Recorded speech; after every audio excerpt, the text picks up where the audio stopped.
In this lesson, we're going to take a look at changing the method signature. So let's go ahead and get Password Data Editor open, and let's maximize that so that it takes up our screen, and let's go ahead and make sure that our code is collapsed so that we can find display item very easily.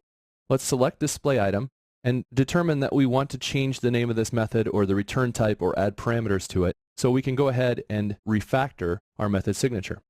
So we can do that by going to Refactor, Change Method Signature, which we'll note is Alt-Shift-C as a shortcut, or Option-Shift-C on the Mac. When we select that, it brings up a Change Method Signature dialog. It asks us, would we like to change the access modifier to public, protected, package, private, or leave it as private? What about the return type? Here, let's determine that we wanted to add in the return type as a Boolean. Note that as I change that, the method signature preview has changed to below. Let's change the method name to display item so that it more correctly matches the standards, and we'll just add new to the end of it so that it's different.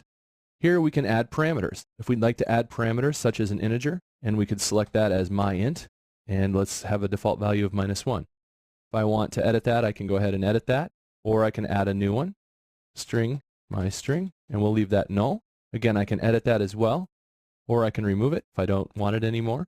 And once I've made the option changes for my parameters, I can determine if I'd like to throw any exceptions. So here maybe I want to throw, how about an IO exception? Maybe it's going to be using files, so I can add that.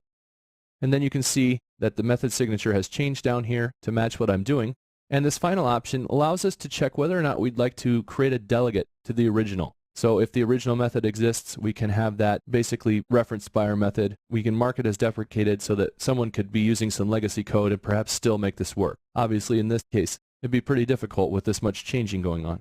But we can preview and see what's going to happen. So what we can see is our method has all kinds of problems because we haven't declared any of the exception handling, and it isn't returning the Boolean as expected. So there's our code, refactored, everything's in place. Now if I was to continue, what happens is it basically tells me what's going to be performed, different things that need to be imported, different things that need to be changed, and I can go ahead and do that. I'm going to go ahead and cancel out now because I'm not actually going to change my method signature, but we've now seen how we are able to do that.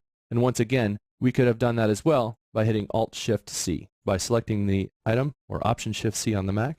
Again, that will bring up our Change Method Signature dialog. So that wraps up our look at changing the method signature.